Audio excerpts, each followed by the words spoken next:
Welcome to Beyond Sport with Fiona Stewart. If you've been listening for a while, welcome back. If you're new to the show, I'm your host Fiona. My passion for sport really started when I was a competitive swimmer. This led me to study sport development at university whilst also working within the sporting industry. I'm a huge believer in sport being used as a tool for good. Each week, I'll bring you an episode with someone involved in the sporting world. It could be your local high school teacher or your childhood or current sporting hero. The difference is that it's not your typical type of questions. We talk about the highs and lows in their journey through sport, but also what they've learned from it and how it's made them who they are today. There's also a strong focus on how being involved in sport can impact the community. If you haven't already, make sure you hit follow wherever you're listening so you don't miss the drop of each new episode. If you're after some bonus content, then you can check out our Instagram or Facebook page at Beyond Sport with Fiona Stewart.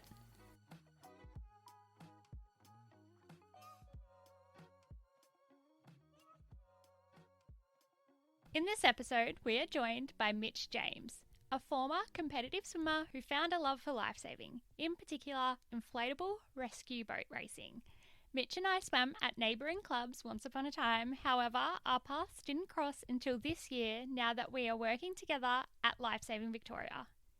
In this chat, Mitch takes us through his swimming journey and how that led him to the world of lifesaving. We chat about how competitive pool swimming can help you when out in the ocean rescuing someone and the link between tumble turns and waves. If you're puzzled, don't worry, Mitch gives the best description. Mitch really shows how being involved in the sport of lifesaving can be beneficial for the community, with over 50 lifesaving clubs made up of more than 37,000 members in Victoria working together to prevent aquatic-related death and injury in all Victorian communities, which I think is pretty special. As always, you can find all the links to things mentioned in the show notes. Let's dive on into the chat. Mitch, can you tell us a little bit about your sport? You've had a few, how you got into it. Yeah, so had a couple of different sports throughout my life.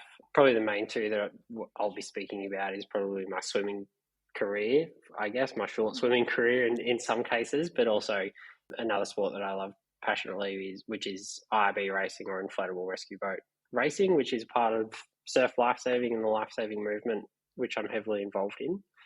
I guess we'll start with swimming. It's the easiest one. I guess it started all back with my parents. They've grown up throughout the lifesaving, grew up around water. And with that came, an understanding for us to be able to be able in the water and be safe in the water. My parents didn't really put anything on to us too hard. However, we were asked that we swam until at least 10 years old. And that, I think, just sort of drove the passion of swimming. From there, we moved into squad and then moved up into Warrigal Water Warriors, which was the club or the local club there.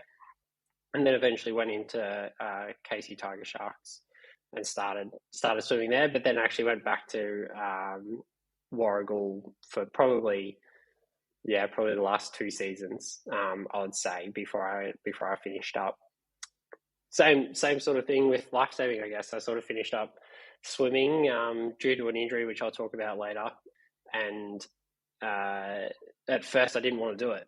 I was like, what is lifesaving and what is this? This is stupid.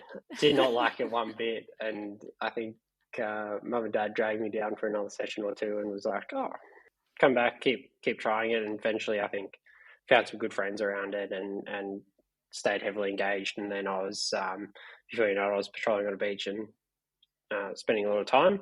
Always took interest in the IRBs, and then one of my good mates now started up the team there and thought, yeah, this is sweet. I get to do 35 to 40 kilometres out through surf. So it's a bit of a wild sport, but really good and fun for the adrenaline for myself.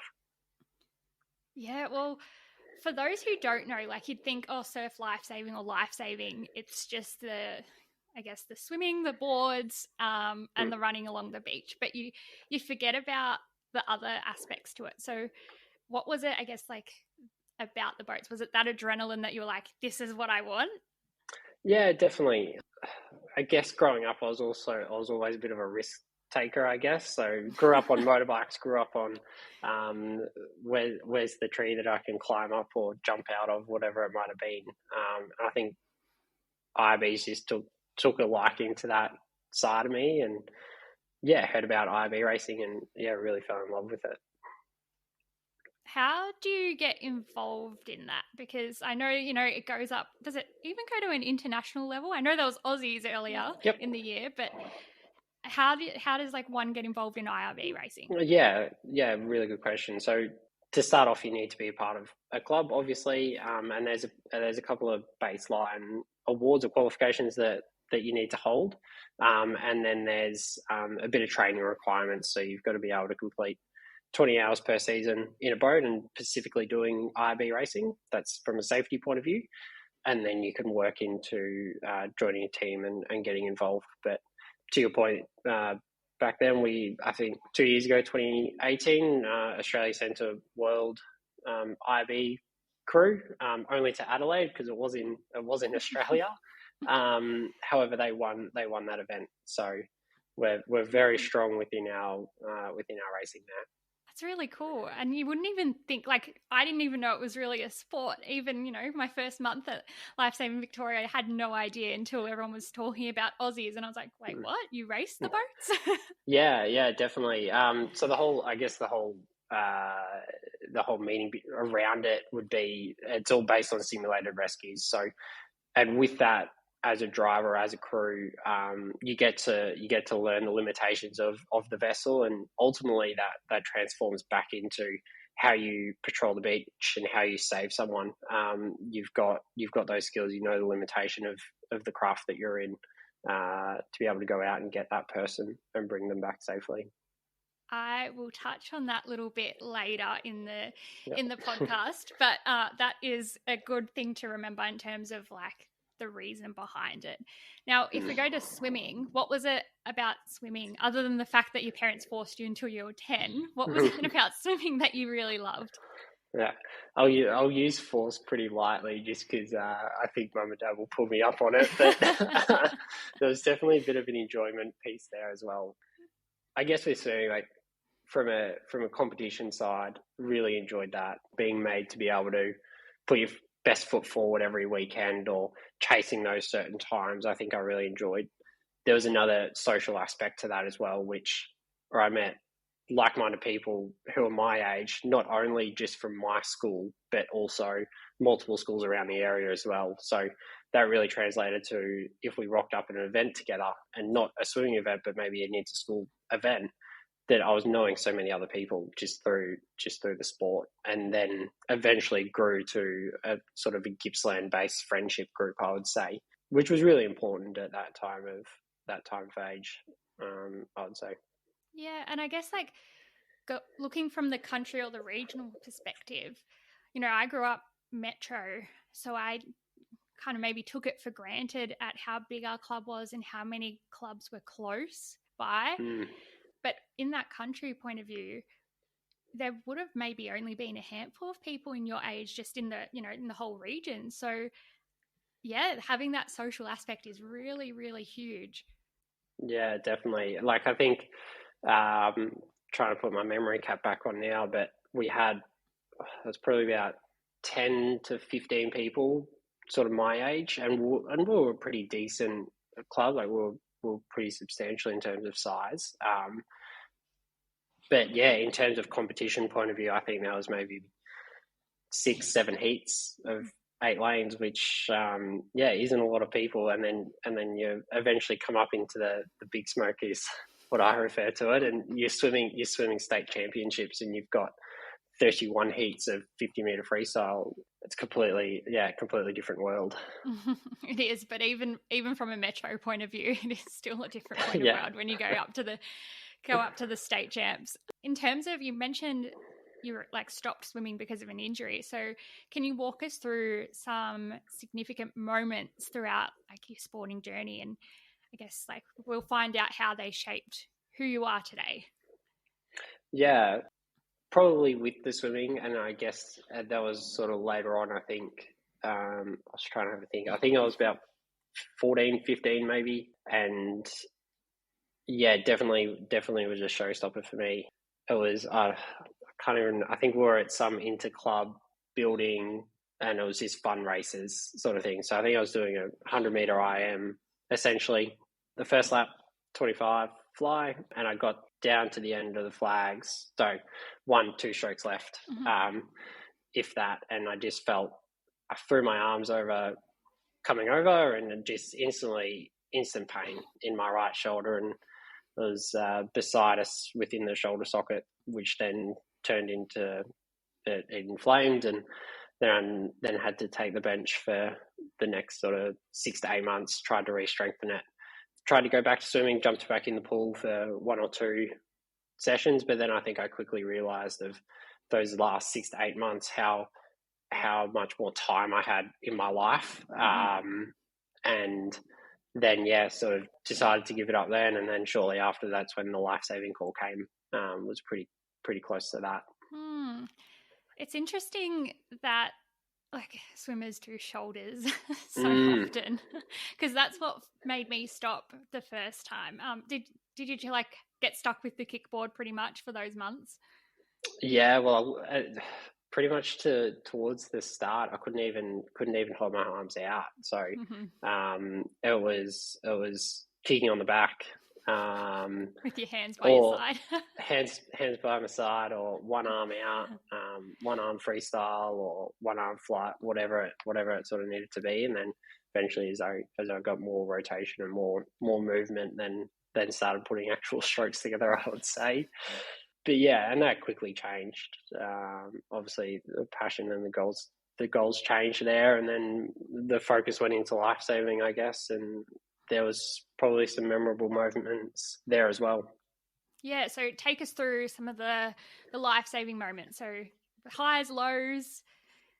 Yeah, definitely. So probably a couple of the highs was those probably first 3 seasons of racing. We knew nothing, we knew no one. However, we had our team, and that was really important. It was really crucial, though, and very different coming from an individual sport to now relying on a team to perform, to be able to get through the heats and finals. We went up to Australian titles 2019 and made some national finals there, which was really good. 4th and 5th, I think, so just off the podium. But yeah, you look at the sport and you go, oh, there's not too much technique there involved, but you boil it down and it's all those 1%ers that pull it together, just like swimming, I'd say. Yeah, we know back in the swimming times, if you miss one session in the pool leading up to that week's race, then you're not going to get that time that you're after. I guess it's that thing at any high level of sport. It is the 1%ers. I've heard you say that twice this week, and one completely irrelevant to sport, but relevant to work. It's those 1%ers that make the final difference. It would have stopped because of COVID. So this year, was it the first one back? Yeah, we raced last year for a little bit, and then we got to the end of the round, and a couple of those end carnivals were cancelled off. You went up to Aussies earlier in the year. Did you race? I did race earlier. It was actually the most relaxed Aussies I've ever had. I was did a couple of races, but really was there to supporting the team and helping the team out in the back end of everything, and making sure that was all kicking along and going well. Was that just a natural progression, just taking that leadership role because you'd been on the team for a few years, or how did that happen? To be honest, not really sure. I've been around IRB racing now for 10 years, I think it was. So a little bit of time, and we had it probably was a natural progression. We did have quite a few young people join our team. Really needed that sort of higher level mindset to keep things moving and know what's going on in an Australian titles. It's quite busy, it's quite hectic, and looking after themselves is really important. Awesome. And this one it's sort of new to the podcast. If you could go back and relive a moment in your sporting journey, it can be any moment, what would it be and why? Yeah, so there's probably a couple of things that now I look back on and thinking, oh, they were really good and strong opportunities, and I didn't realize the position that I was in at the time.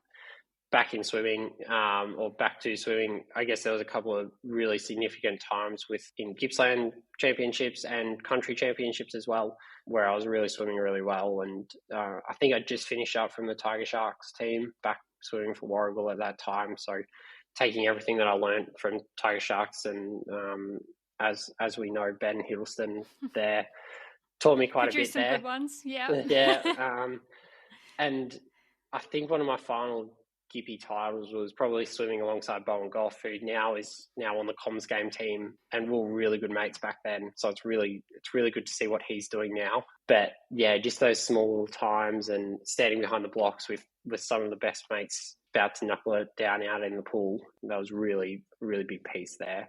IB racing 21 season for Brighton was really good, was really strong. We had a really good team. There wasn't too much banter. Well, there was lots of banter, but there wasn't too much arguments or anything happening there. But then we also performed really well, so that was really memorable as well. I was going to say, not too much banter, not with you on the team, Mitch. Yeah. Yeah. No, but got to keep the banter going. Yeah, but it's really good that you're able to, have a really strong team, and I think that's probably what makes the difference in sport, but also in life. Like having a good team around you is kind of make or break, like in everything. And I say that now, working with the best team of Lifesaving Victoria. Sorry, everyone else. Yeah, we are. Yeah. So. It does make a difference, doesn't it? Oh, for sure. Even when I talk about swimming, like as much as I say it's an individual sport, like you're the one in that lane, and it's down to you. You've had a team backing you to get you to that point. You've got your parents, you've got your coach, physios, strengthening coaches, teammates cheering on side of the pool. All those things come back to a team sport, and I'd be really hard to find a sport that's purely individual nowadays. Now there's so many different elements to it, and the way technology is progressing, putting 100% into your sport requires everything. That's a really good point. Like people say from the outside looking in that, say athletics or swimming, or there's probably more out there, but they say that they are individual sports, but really they're not. Like everyone who's involved in them is like, no, it's not. No, not at all. Yeah, not at all. And it is a good point. Like you wouldn't be where you are without those key people, and even just the people that you train with or who show up, even the parents of the other people. Like, yeah, 100%. Yeah, exactly. Yeah, and multiple times I think, like, and you've probably been in the same position, is like you'll be pulling on a cap at race and you split the cap. You're lucky you've got a mate beside you, or your goal's broken, or you need a drink. And talking back in an IB sense, competition area is massive. 150 meters, 200 meters long. So the 10's miles away, but you've got a friend there with a drink bottle.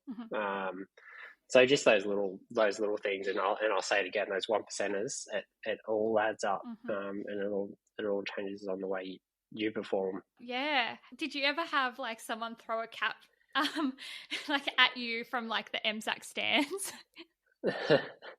No, I don't think. I was always the person with the spare cap and goggles on in the in the marshalling room. So I was never putting a cap or goggles on as I was walking out or was behind blocks. I was always prepared in the sense of, it's on and everything's good to go in the marshalling room, because then I've got time to fix it if not.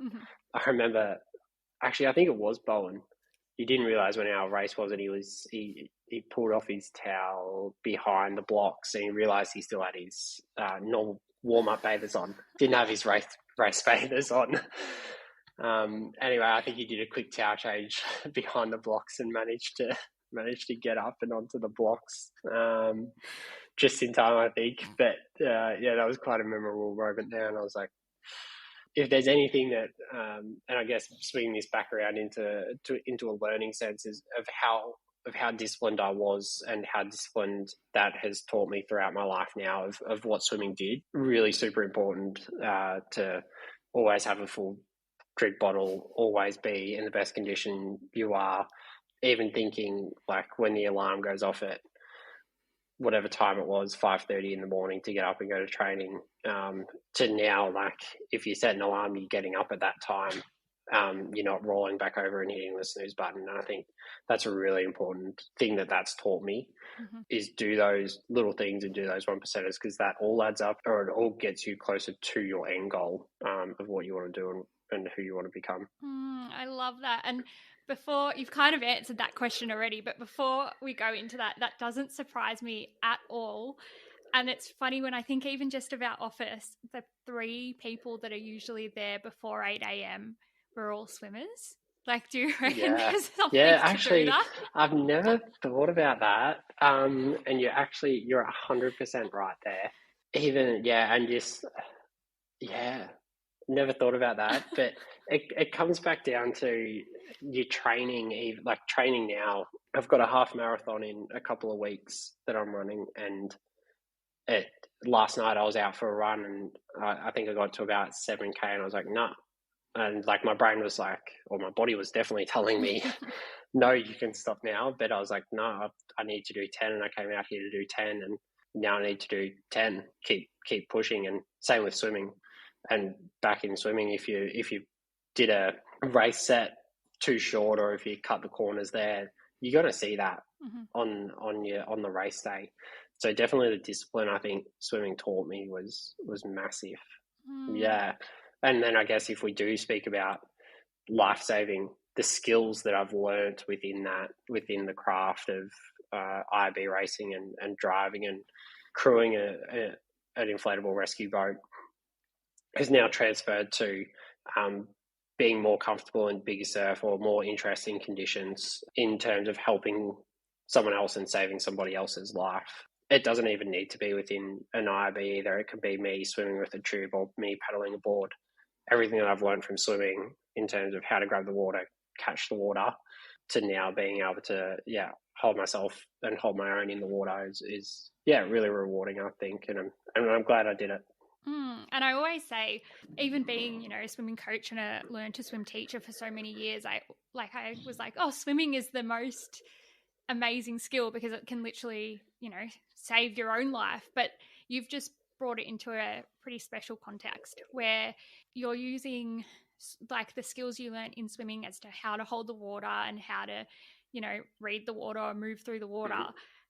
And you're saving someone else's life. So that's like a skill that you've learned through swimming and life-saving, and now you're saving other people's lives with it, which I don't know, I think is maybe a little bit more special than just the swimming alone. And I don't want to sound like I've always been really super biased and go, well, swimming's the best because it's this, but I think or seeing a little bit more of the life-saving side is it's not just, saving one person's life. Like you have the potential to save so many lives. And definitely.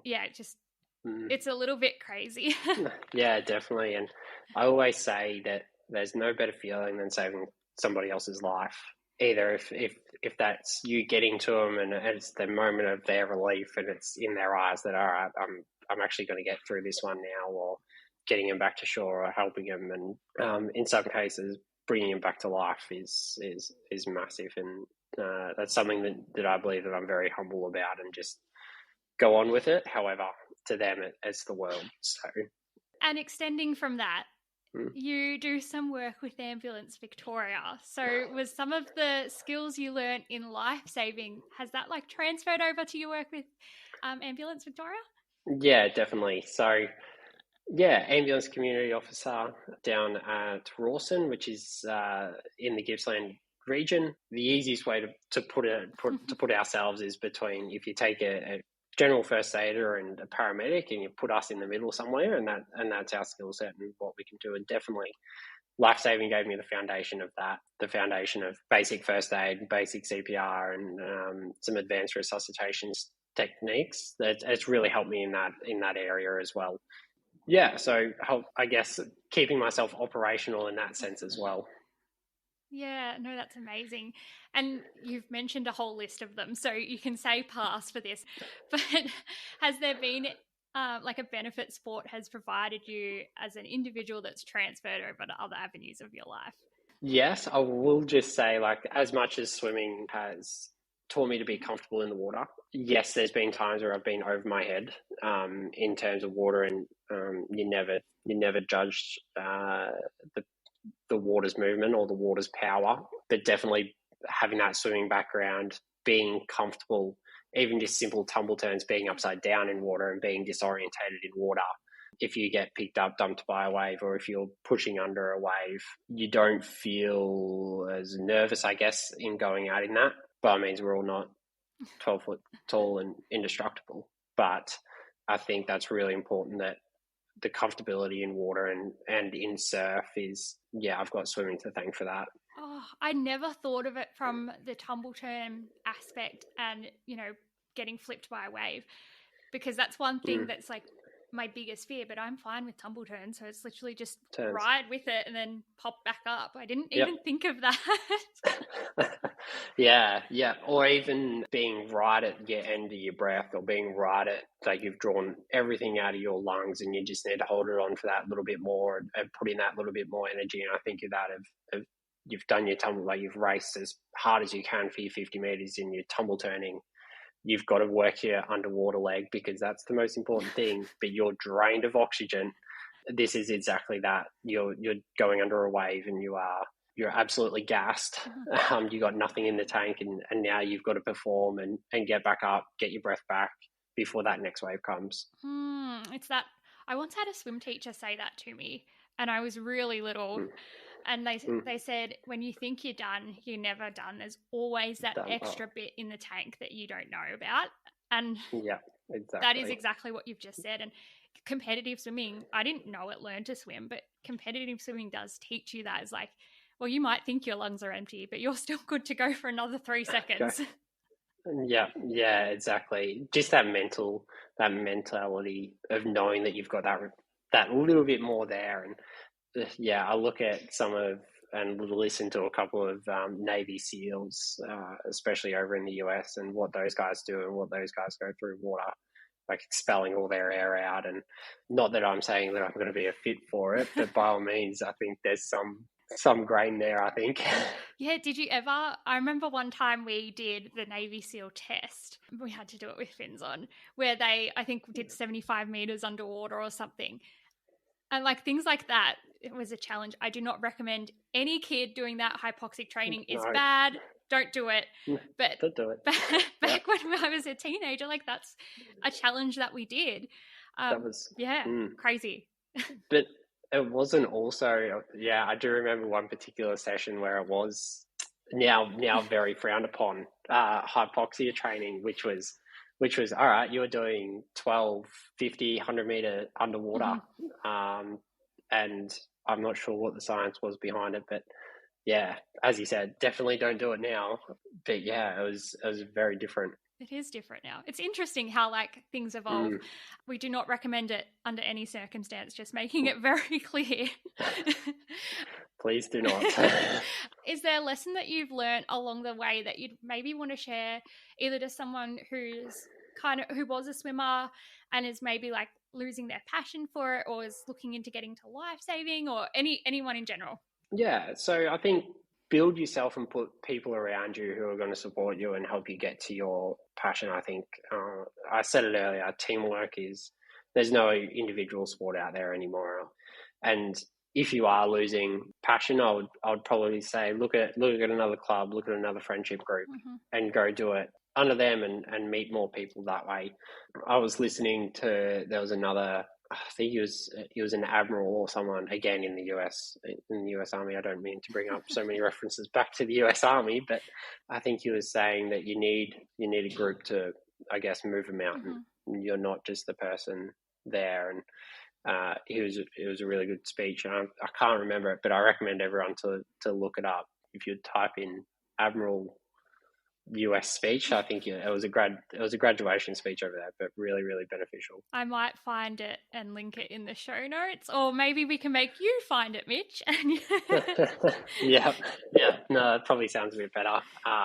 But yeah, it's really important. He talks over sort of the 10 points of his what he learnt out of, I guess, their basic training.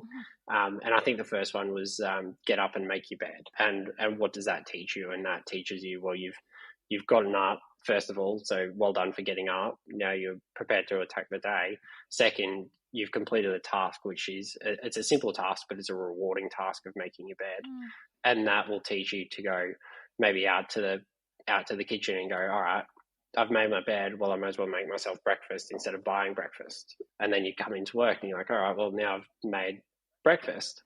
Now I'm going to call this person back or send this email that I've been delaying.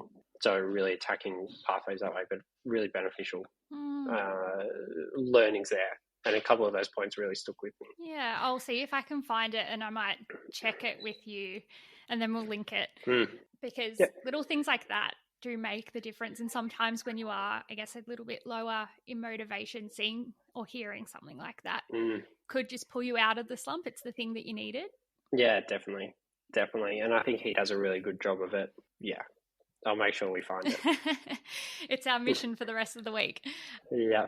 So this one is very easy, and for you it's very easy, but it's something that's super important to me personally to show how being involved in sport's actually good for more than just the individual who's involved in it. And can you tell us a little bit about, well, we've spoken a little bit anyway, but a little bit about like how being involved in swimming, but also life-saving has, helped you develop the community or like used your skills to develop the community? Yeah, we have definitely spoken about it, and it comes back around to that community engagement piece of patrolling on a beach and seeing someone in trouble, and you've got the skills, or I know that I've got the skills from the competition that I've been involved in to get out and get that person or to provide assistance to that person. If that's from a swimming and then swimming out with tube and fins, whatever that might be, to get to that person, or if it's jumping in the inflatable rescue boat to go get them, I know I'm comfortable. I know the limitations of that boat, and I can get to them safely and promptly, which is really important. And in terms of like what you do at work, because that is a huge part of like expanding that to not just yourself, but also other people in life saving. So can you tell us a little bit, without going too much into depth with lots of acronyms that no one knows, a little bit how like what you do expands and helps other people on the beach? Yeah, so currently working for Lifesaving Victoria as the lead coordinator for operational training, I think it is. So work within the operation. Yeah, it's a bit of a long title. Look after operational training is essentially what it is. So training lifeguards and all the way up through to some of the Westpac helicopter guys in terms of best rescue techniques and little hints and tricks. Now, understanding these guys have already got a foundation in these skills, and my job's is to make them better and to provide them little tips and tricks to make them better, which ultimately returns into saving lives. But there's probably a couple of moments before I did this role where I was a pool lifeguard trainer, and annual fitness test or just recruitment into the pool lifeguard space was a 200-meter swim within 8 minutes, and it can be challenging for some people, but coming from a background of for them, like, no, they haven't gone through swimming lessons. So for me to easily go, extend your stroke out, reach as far as you can, grab the water really well, pull all the way through that stroke, and that was really rewarding in seeing them be able to accomplish the time, and they might have never been able to. But a couple of simple tricks that I've learned from my competition areas is again gone to helping someone within a lifeguard space, which they may end up saving a life in the near future. It extends a lot further than what you think if you think about the net you've thrown. Yeah, definitely. So this next question, you can answer it in general or you can go sport specific, but where do you see the future of sport? I think I'll go specific towards swimming, and I'll bring it back to life saving, but swimming, I think we've just watched, or we've just seen the drill in the pool, wasn't it? And there, I think there was a bunch of opportunities there that I would like to see within the world stage, within Commonwealth Games, Olympic Games, even if it standard state championships, but things around mixed relays, and that's female and male, but also able and disabled bodies as well. I think that's really, really important. And I think we need to put a light on the multi-class side of things, and that's really important that we follow them. And you can see like the Olympics or the Paralympics runs 2 weeks after the main, and instantly the attention of it isn't as big or as grand as the main. So how do we bring that together? And I think I think Jewel in the Pool represented that. They did I think it was the first relay of a Paralympian and an able body. So to see that on the platform, that would be huge, I would say. Do you remember actually, and I can't remember if it was you or me who brought it up, but in the office on that first day after the weekend, and I was like, did you see this? And like we were talking about it because it's so exciting. It's something that didn't exist when we were swimming. Exactly. But they were always the most fun events. Like you'd be at a training on whatever afternoon it was, and your coach would be mixed relays, and it's the most fun. It's the most and I guess as yourself as a competitor, you're in a relaxed environment because you're around people that you enjoy with. You enjoy the banter of it. Yes, you're still taking it seriously, but there's a value to be added there, I would say. If any of my swimming friends listen to this, they'll know that I went like maybe 2 or 3 years, and anyone who was on my team, like my relay team, never won, no matter what team it was. I was like the bad luck charm. But it's going back to that mixed between the able-bodied and the multi-class. It was really special because that was Ali Cole's last race, and huge. like she retired after that, and that's something she's been campaigning for. Her first Paralympics was 2008. Wow. So like the amount of time she's been on the Australian team, she's been campaigning for this. So cool. And it's just crazy. Well, I'm glad to hear that there's people out there thinking the same, and I really hope that whoever makes the decision is listening and gives people the opportunity. In all honesty, who do we know that we can send it to in Swimming Australia? We need to find someone. I'm sure someone's got a tie somewhere, don't they? Well, let's use our networks, Mitch. Yeah, for sure. But I think I want to speak a little bit about lifesaving as well, because it's an international career, I would say, in a way. Every country or most countries have got a lifesaving team or background, or they're lifeguarding an open waterway of some sort. So that to be reaching a bit more of a world stage, like for Australia, we've got our Ironman series and a really strong Australian title series. But really, really excited that SLS, Surf Lifesaving Australia and Lifesaving Victoria have put in a bit of a bid to see some of those events within the Commonwealth Games coming up. So that'll be really good to see as well. I was very excited when I saw that, and I was like, imagine that. And will they need lifeguards for that? And therefore, does our event team get to work on that? Is the next question. Well, let's hope so, and I'll be the first to raise my hand, I think. So. It needs some volunteers. We're in. Yeah, definitely. Yeah, it is very exciting, and I think lifesaving is very big in Australia, and mostly, I guess, maybe juniors in terms of nippers. Like, it's something that, Australia, coastline, it makes sense. But to see that around the world, very, very cool. Yeah, no, definitely. And I really hope that there's more inclusion in both areas as well. And it would even be great to see multi-class events within lifesaving. And for that area to grow, we know we've got something called starfish nippers, which is including those multi-class people. So seeing that and seeing a competition realm of that would be super, super rewarding, but also I think it would give them a whole new life and a whole new outlook on life as well. Yeah, and we've just spoken about all the benefits sport has. So the more people that you can get involved in sport and teach those skills to, the better. Yeah, no, definitely. And I would say keep swimming or keep swimming at it. And really, if you're a parent, teach your child to swim, because in Australia, water is everything to us, and we spend so much of it at a beach, at a river, at a lake, at a dam, wherever it might be. And it's I'll put my job hat on here, but there is a drowning toll, and it is quite high, and we need to address that. And it starts really young, and being comfortable in water and not panicking, and being able to get themselves to safety is super important. 100%. You've almost taken the words out of my mouth. That's exactly what I've spent years in saying. But also, like, if you find the kids that don't really love swimming up and down a black line, well, guess what? There's nippers. That's for the adrenaline junkies that get bored. Put them in nippers. Yeah, it's exactly. Yeah, and I'll put my hand up in the first to say there was some sessions where I was swimming up and down a black line, and I'm like, what am I doing here?